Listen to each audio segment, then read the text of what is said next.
Hello mga Lods, tuloy tayo mga Lods. So, bago tayo mag-start ng ating lesson, emphasizing of Romans chapter 3 verse 10 ay kakanta muna tayo na gitara lang ang magkakanta. This is part of meditations and devotions. Okay? So do not underestimate the meditations and devotion, because there is power in the name of God through Jesus Christ, lover of my soul.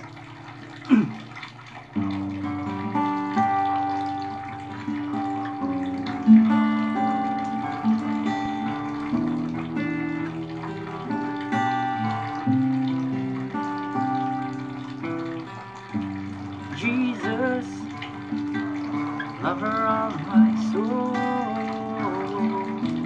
Jesus, I will never let you go. Taking me from my place, set my feet upon the right. Now I know I love you, I need you. Though my world before, I will never let you go. My Savior, my closest friend, and I will worship you until the very end.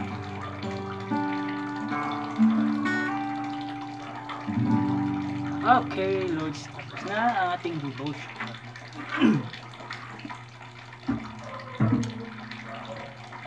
So,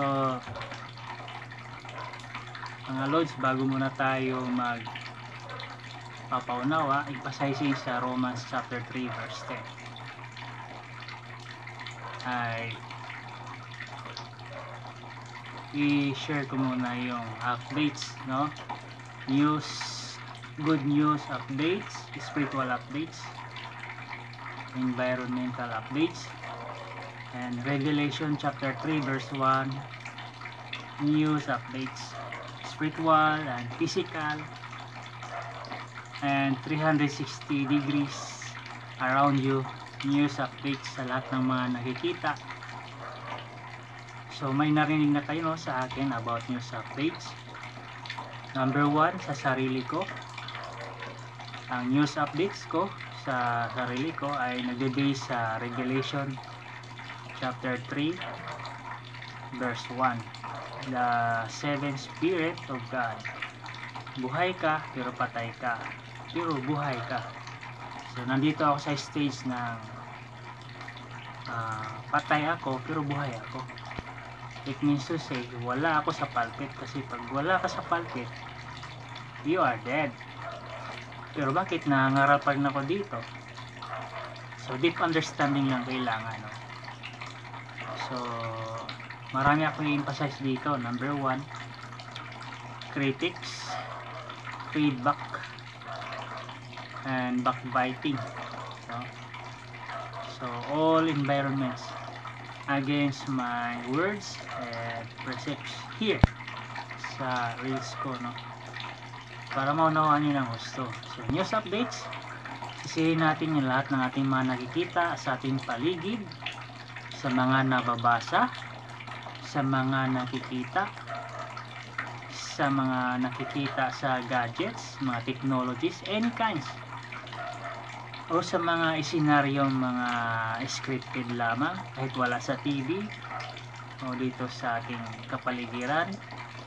Sisihin yung mga bagay, ng mga sitwasyon na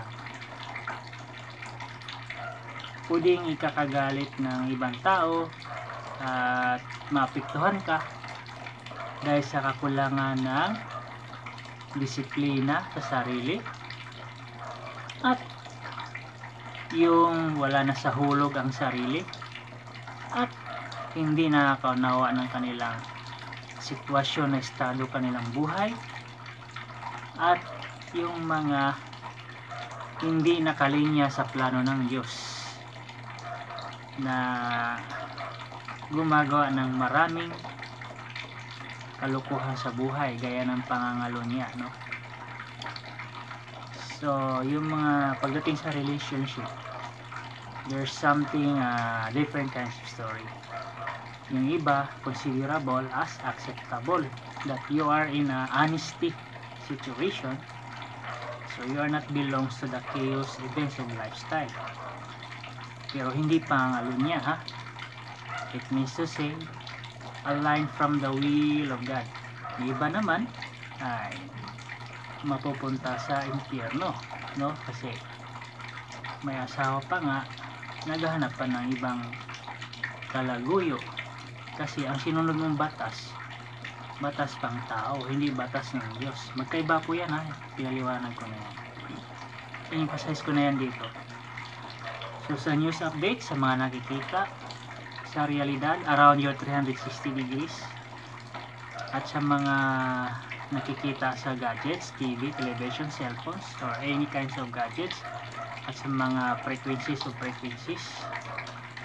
ano pa, yung mga senaryo ng mga scripted sa ating kapaligiran, ano mo ay totoo pero hindi totoo, na napupunta sa walang kabuluhang buhay, minsan nasasawi, minsan hindi.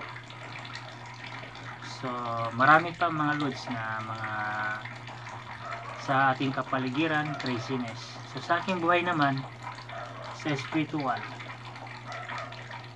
sino man nagpi-feedback sa akin ng masama, backbiters na masama, at marami kang critics sa aking buhay, at marami kang question sa aking buhay, kasi questionable ako sa buhay mo, sa iyong pananampalataya, bilang ikaw ay pastor, bilang ikaw ay bishop, bilang ikaw ay ministro, bilang ikaw ay teacher, bilang ikaw ay ano pa, shepherd, bilang ikaw ay rabbi, bilang ikaw ay priest, bilang ikaw ay motawa, bilang ikaw ay ustad, bilang ikaw ay monks, bilang ikaw ay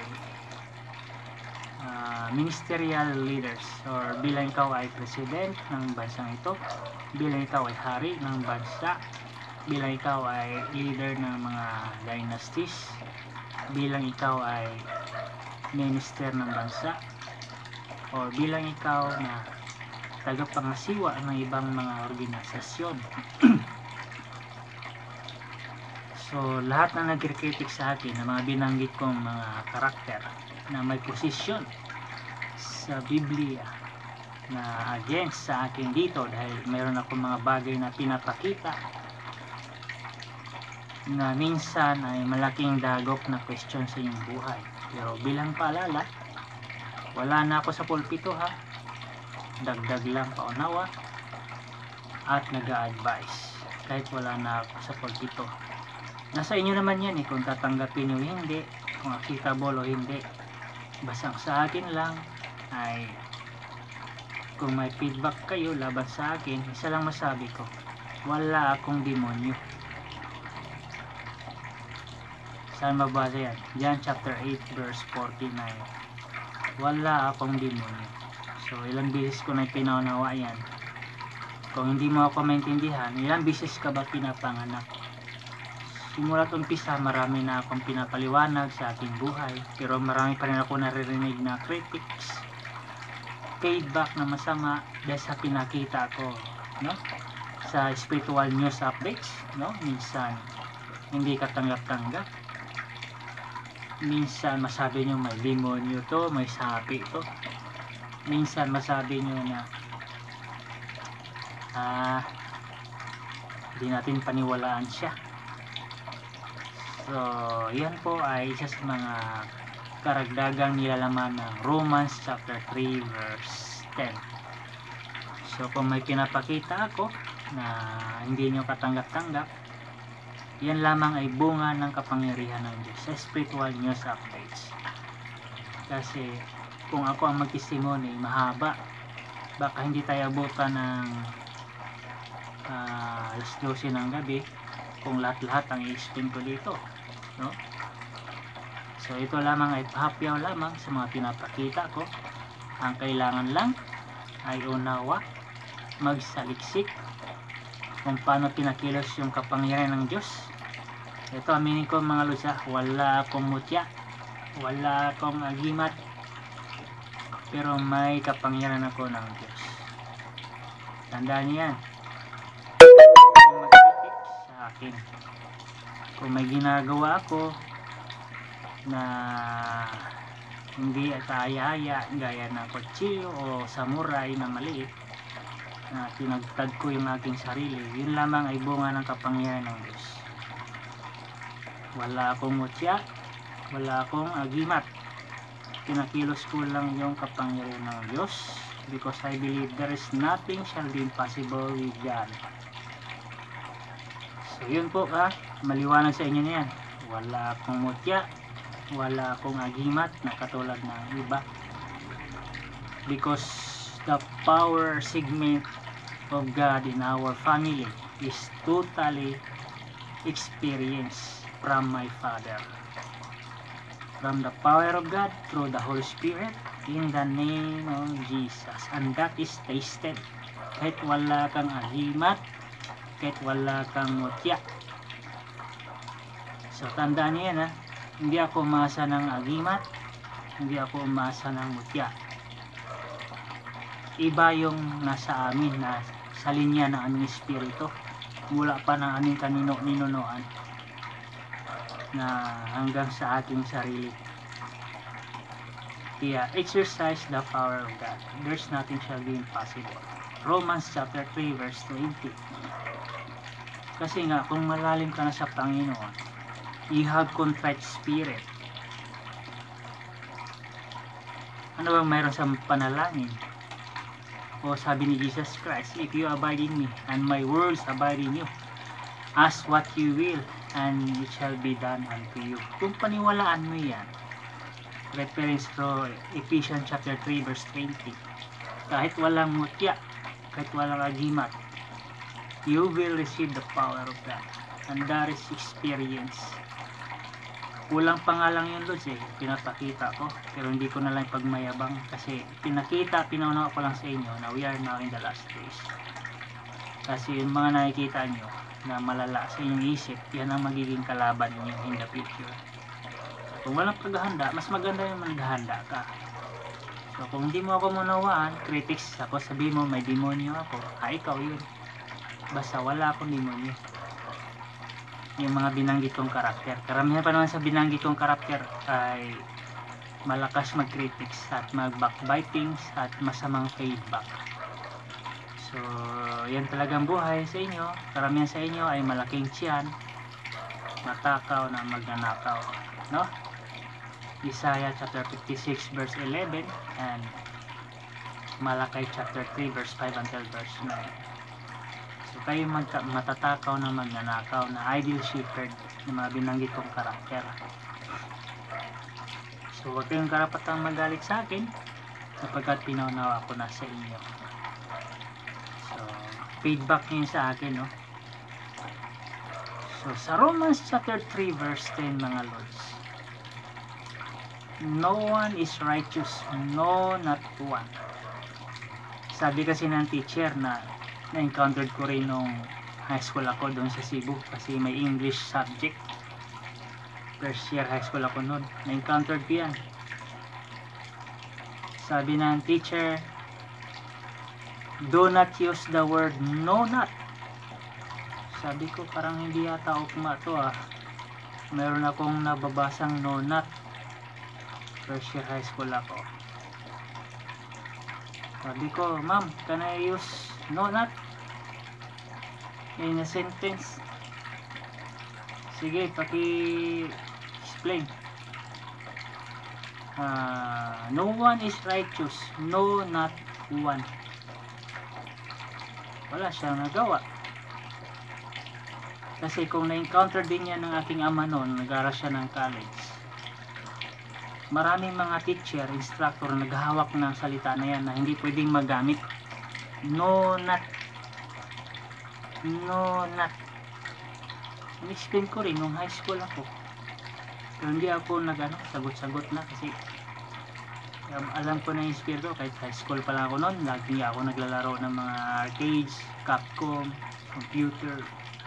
Kasi hindi ako serious pag-aaral eh. Sa ano lang naalaman ko, yun lang in-explain ko.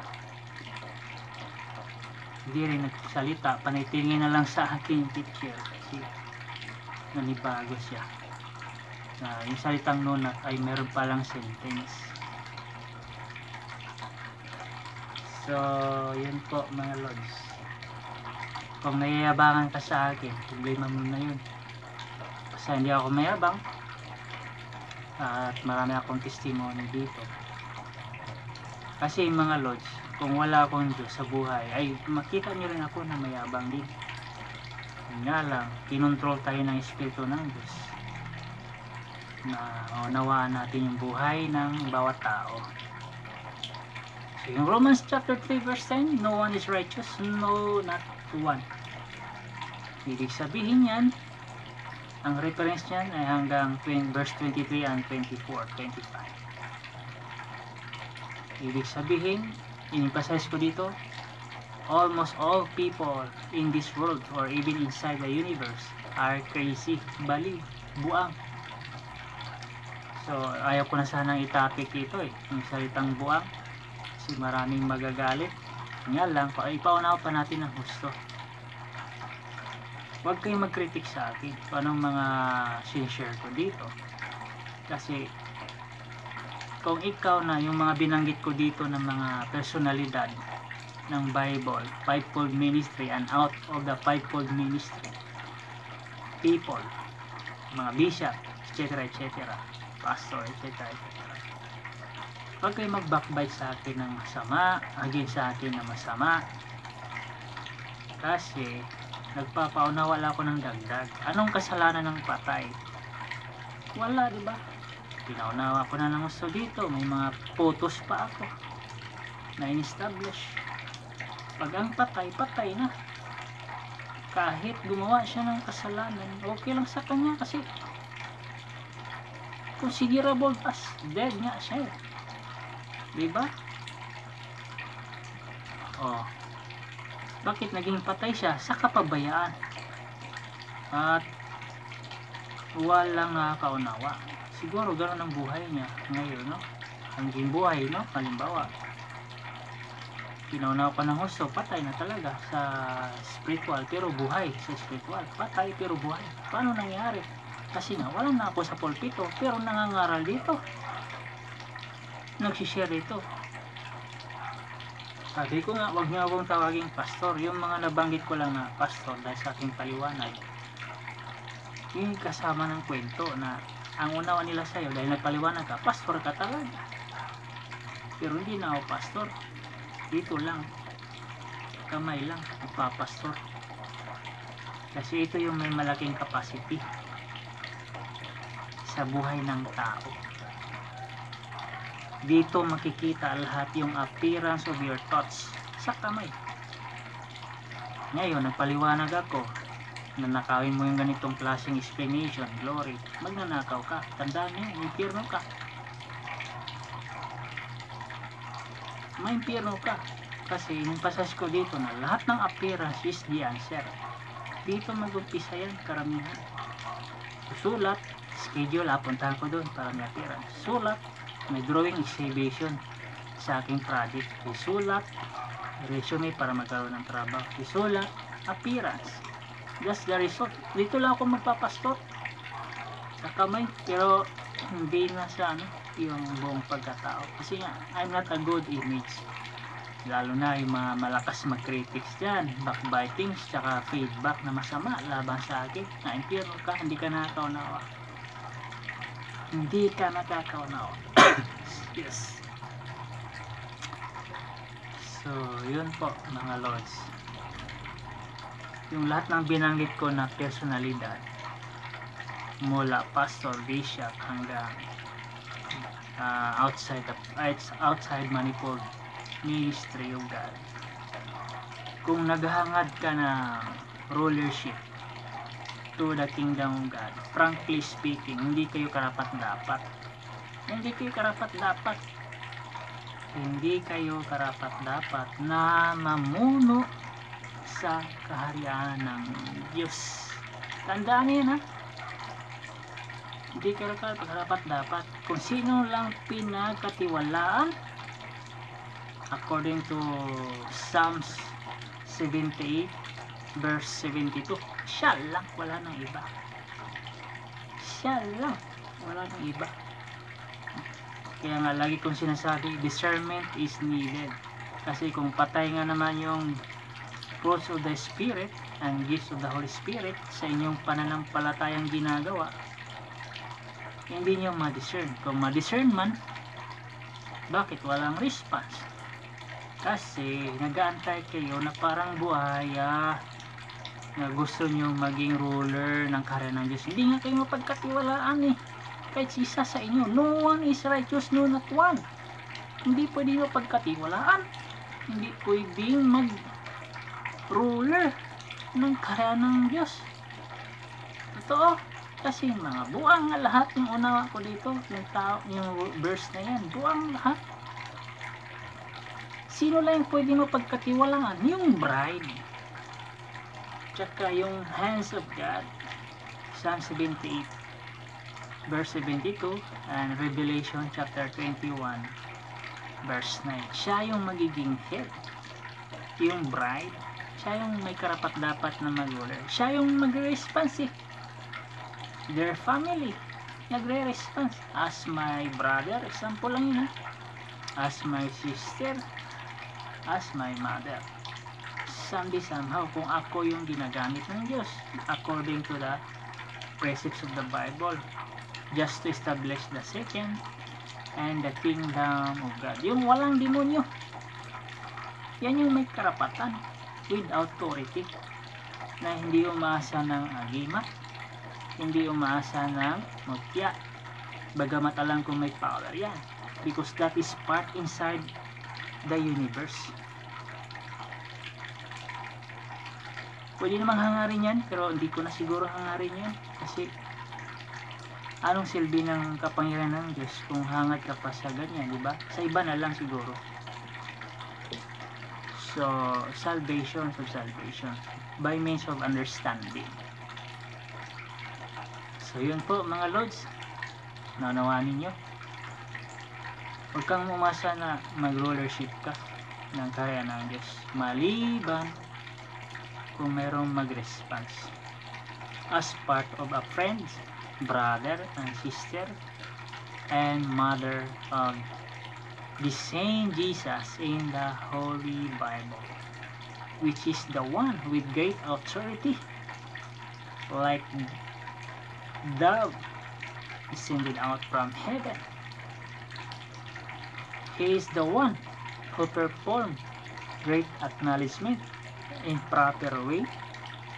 He is the one who will teach you, will comfort you in your spiritual aspect, even in physical journey, in spiritual journey in these days, according to the dispensation of the fullness of time. In these days, in our days, as predicted, in due time, in perfect time. Ano pa?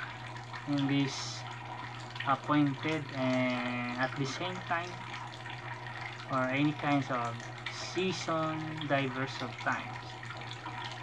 Sa ating panahon, kung sa atin ang mangyari yan, yung love story line of the Bible, which is full of excitement, with full authority and power and acknowledgement from God through His hands, as His right hand here on earth, as angel, as the same Jesus in the Holy Bible, all the works of His hands as appearance from the windows of heaven, because there is world outside the windows of heaven. Isaiah chapter 60 verse 8. reference. Revelation chapter 22 verse 16. So, Revelation chapter 22 verse 1 until 21, that is the authority, the headship, the rulership, the source of acknowledgement, acknowledge, to perform great things, all the IP of God, intellectual property of God, kingship, sonship, ano pa, headship, commander-in-chief, chief commander, as supreme being. Nandyan po sa Revelation chapter 22 verse 1 until 21. Who is responsible of that verse? The hands of God, as the angel in this place, as great authority, kasi nga yung mga pamumuno, lahat ng uri ng government, as long as you are calling the God of Abraham, you are under the precepts of God. You are under the precepts of His hands. Romans chapter 13 verse 1. Lagi nyo tandaan yan. You are under the Holy Bible. Even all constitutions, Philippine constitutions, preamble, under ka ng Romans chapter 13 verse 1. So, God is the head, not a tail. Okay? And God used people to people inside the preamble. Truth matters. Okay? Mas head ang truth ng Bible according to the word of Jesus Christ and the word of Samuel. That is the pure truth than the truth of the preamble. But it considered, because God is the head, not a tail, in the preamble. So yun po. Kung mag-backbite kayo sa akin na masama, feedback na masama, lahat na nakikita dito, o yung mga against na kaisipan galing sa inyo laban sa akin, problema nyo na yun. Kasi pinauna ko ng gusto dito. Kung may activities ako dito sa loob ng aking kwarto o sala o ano man yan, eh problema nyo na yun. Katulad na yun, activities ko ito, problema nyo na yun kung paano nyo masolusyonan. First, ang dami nag-imbestiga sa inyo sa aking buhay. Totoo? Huwag mo sabihin na magmagmangan ka na wala kang alam sa aking buhay mula elementary hanggang college, after ng college din. Kasi nakukuha ng lakas. At the end of the days, kung mayroon kayong masamang gagawin sa akin, lalo na sa Bible, diyan tayo magtigi ba? Magtigi! So, huwag nyo nalang isipin yung masamang bagay kasi kayo mag-spark ng kaguluhan. Na buang talaga kayo. Pinatunayan yung buang kayo. Kasi kung na-background check nyo ako, nakilala nyo ako ng gusto, mas lalo kayong buang. Tandaan nyo yan, pero wala akong demonyo. So, background check first, my personality and character, my professions, my thought precepts, my standard of living, the situations of my life in this place. Yan yung una nyong gawin sa akin. Kung naharap man tayo sa mga lamesang sira, sa aking paningin, sira. Kung harap tayo, kasi baka magtanong lang ako, hindi kayo makasagot, useless yung yung mga bagay-bagay. Kaya huwag na lang kayo mag-isip na magdahas ng mga bagay na laban sa akin. Kasi nagpaunawa na ako ng gusto dito. Puro realidad ang ginagawa ko ditong nakikita. O, anong mga realidad na ating nakikita? Kung isa-isahin natin, baka hindi nyo masikmuray lahat ng presidenteng nakaupo ng Pilipinas mula noon hanggang ngayon. Kung meron pang gusto, lalo hindi nyo maintindihan ako dito. At sarili nyo, una, number 1, ang lakas mo mag-critics, ang lakas mo mag-feedback ng masama laban sa akin, ang lakas mo mag-backbite. Pero pag tumingin ka naman sa sarili mo sa salamin wagas ka magano sa akin. Kala mo banal ka na laban sa akin. May demonyo ka nga ba? Huwag na lang kayong against sa plano ng Diyos kung may ginamit man. Halimbawa ako, huwag na lang kayo against. Puro halimbawa lang sa akin. Pero yung mga nakakaunawa ng halimbawa, tugod sa plano ng Diyos. Kasi may discernment. Tingnan mo yung salamin. Si Jesus Christ nga, sabi niya, bago ka tumingin sa iba, tingnan mo na yung mata. Kung meron bang puwing o muta. Diba? Mutain tayong lahat pagkatapos ng matulog. Yan ang ginansya natin, di ba? Muta. Kaya bago ka magsalita sa akin, tingnan mo yung sarili mo, spirito, physical, yung mata mo. Lalo na yung salamin nagsasalita sa iyo. Tingnan mo. Basta ang salamin ko, hindi nakataob, hindi nakatayo, nakatihaya lagi yan. Ito salamin. Sa salamin ko, kunin ko muna.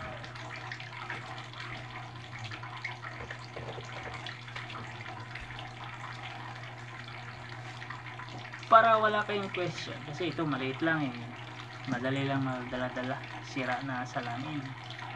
So hindi naman siya sira. Yan. Ang salamin ko ay laging nakaganyan, tandaan mo yan. Kung gusto mo makipantay sa Diyos na ginamit ng Diyos, halimbawa akong ginamit itong salamin ko na pinaunawa, doon kayo sa taas maggawa ng kalokohan, lutang kayo sa hangin kailangan lumutang kayo sa hangin bago kayo magsalita laban sa akin ng masama. Tandaan mo yan, doon ka magsalamin, doon kayo sa gitna ng dagat. Sometimes the sea is like a mirror of the sea, yung the horizon, plain sailing, yung walang alon, as in, that is like a mirror. Pwede kang magsalamin sa iyong sarili, doon kayo sa gitna ng taas sa gitna ng dagat, pero nakalutang kayo. Doon kayo magsalita ng laban sa akin, backbiters, critics, and feedback, or even evil words against me. Kasi nakatihaya yung salamin ko. Di mo manakaw-nakaw yan. Tandaan mo yan. Manakaw mo lang itong klaseng kaalaman siguro kung marunong kang lumutang ng hangin. Tandaan mo yan. Hindi ka marunong lumutang sa hangin doon sa gitna ng karagatan, tapos ang lakas mo mag-critics, ang lakas mo magmasamang feedback laban sa akin, ang lakas mo mag-backbite sa aking buhay, ang dami mong question, nakala mo paninirang puri. Totoo nga naman, paninirang puri. At isip mo na may demonyo ako. Basta wala akong demonyo. Itong salamin ko hindi nakataob. Kasi pag nakataob, alam mo na, ang daming kalukuhan, impyerno pa rin, walang kapayapaan. Laging nakatihaya yung salamin ko. Kaya bago ka manggaya sa kalaman ng Diyos, bago mo gawin yung kalaman ng Diyos, lumutang ka muna sa hangin. At doon kayo gumawa ng kalukuhan sa gitna ng dagat, sa hangin, sa lutang. Meron nga taong lumulutang Sinong taong lumulutang na ibigyan ko ng example? Yung tiyatawag ng hunter na Lolo Ambo, hindi ko alam ano na sitwasyon, lumulutang sa hangin yun. Tapos yung ninuno ko na uncle ko, lumulutang din sa hangin yun, so patay na. No, that's part of mystery of power. Kaya kung may power ka, ang lakas mo mag-backbite sa akin, mag-critics, kasi buang ka nga. Tapos gusto mo pang nakawin yung kaalaman ng Diyos. Halimbawa, ito ang ginamit. Ay, ipakita mo muna sa buong mundo na kaya mong lumutang sa hangin. Mayroon nga gumagawa niyan uncle ko. Tsaka yung Lolo Ambo na hunter doon na nilalapitan nila ng mga hunters. Yung matanda na yun. Lumulutang sa hangin. Kaya ikaw ngayon, ang lakas mo mag-backbite, feedbacks, critics, evil words against me. lumutang ka muna sa akin kasi yung salamin ko nakatihaya, hindi nakaganyan, hindi rin nakaganyan, hindi rin nakaganyan, nakaganyan lagi yung aking salamin. Na unawa, this is my deep understanding. Ito, kung gusto mong nakawit, makipantay sa Diyos, impyerno ka. Kasi sabi ko nga, pwede kitang bigyan ng karapatan mag-ruler ng karya ng Diyos kung kaya mong ipakita sa buong mundo na nakalutang ka sa hangin. Doon kayo sa ibabaw ng hangin. Lahat ng uri ng inyong inisip, gawin ninyo sa ibabaw ng hangin. Hindi sa loob ng building, hindi sa loob ng bahay, kundi sa labas ng building, sa labas ng bahay, doon sa gitna ng dagat. Kasi salamin yun eh. Kasi kung manalamin ka sa aking salamin, punta ka muna sa gitna ng dagat. Tandaan mo yan. Kaya mo? Di mo kaya unawain to yun. Tapos lakas mo mag-backbite sa akin, latex.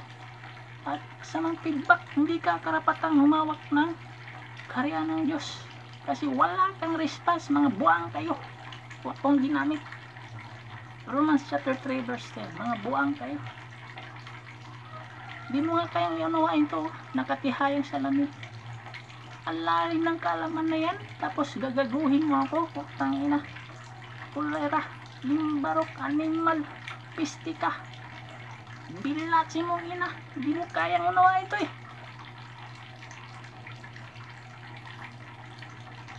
Animal ka, lakas niyo manira sa akin ha. Lumayan yan.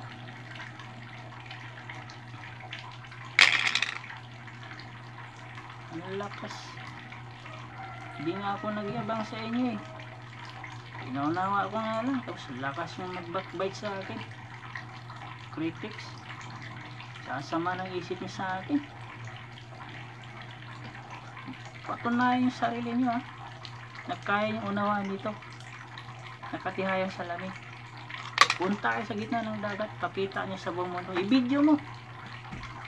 Walang gamit na gagamitan na nilikha ng tao. Yung kapangyarihan lang ng Diyos, pakilusin mo para bigyan kita ng otoridad na mag-rule ka sa karya ng Diyos. Yan lang ang basehan ko. Kaya huwag ka na maging buaya, manahimik ka na lang ha? Buaya lagi nakangangayan, masaya pinigyan ng original na plano. Ang magnanakaw, ay nako, tuwang-tuwa yan. Bigyan mo ng unawa ng kaalaman na original. Lalo na pag naka-blueprint, tuwang-tuwa yung buang. Wala namang response. Halimbawa lang ha, wala namang response yung buang. Oh, kahit sino sa inyo, all leaders of the world, mula simbahan, labas ng simbahan at pamumuno ng gobyerno, unawain nyo ito, salaming nakatihaya. Kung gusto nyo mag-ruler ng karya ng Diyos, nakawin yung kaalaman ng Diyos, lumutang mo na kayo sa amin na walang gamit na any gadgets o anong mga kagamitang panlutang. Huwag mong gayahin si Iron Man. Yung sarili mo mismo, yung ikaw lang, walang kagamitan na pampalutang. Hindi ka sumakay ng aeroplano, hindi ka sumakay ng helicopter, basta sarili mo lang. Nagawa nga ng aking uncle at nagawa din ng niluluang buhay pa siguro niya yan sa mga hunters ngayon, nilalapitan nila na tumutulong sa kanila, na nagbigay ng dambana kay Remark Adventure, the hunters, at tumutulong pa. Yun yung may kapasidad na lumutang sa hangin ha. Pero matanda na yun, puti lahat ang buhok. Ang lakas nyo magsalta ng laban sa akin. Di nyo pa nga siguro naranasan yung kapangyarihan ng Diyos eh. Salamat ako sa nakaranasan ng kapangyarihan ng Diyos, hindi mayabang. Pero ganun pa man, as long as walang ginagawang actions, na mag-respond sa plano ng Diyos, hindi pa rin siya karapatang magro-rule ng karya ng Diyos. Kasi dito ako magbabase. Kung gusto mong magkaroon ng rulership sa karya ng Diyos, patunayan mo na sa akin dito yung in-explain ko. Lumutang ka muna, kausapin mo ang Diyos sa langit, doon sa gitna ng dagat, sa hangin, kasi nakatihaya eh. This is my mirror, hindi nakaganyan na nakatayo, hindi rin nakatayo sa likod, hindi nakatayo sa harap, hindi rin nakataob sa ilalim ng lupa, nakatihaya sa langit. Anong reference nito? Nasa lamin ko. O, sige nga, may alam ka ba? Sige, turuan ko na lang kayo para hindi kayo magsabi ng masama laban sa akin. Sayang naman yung pananampalataya mong nilikha na useless naman sa paningin ng Diyos. Ito ha, reference ko nito na verse. Huwag nang nakawin. Kasi pag nakawin mo, huwag kang umasa ng langit, impyerno ka. Sumunod ka na lang sa plano ng Diyos. Ang reference verse ko nito, Matthew chapter 6 verse 10 and Matthew chapter 6 verse 33. Ito yun. Pag nakaunawa ka, yayaman ka. Your nation will be a prosperous by appearance according to the standard of God. Ha? Ito yung verse. Ito yung verse ng salamin ko. Okay? Intindihan? Ang ina nyo, pulira kayo ng buwanga mo.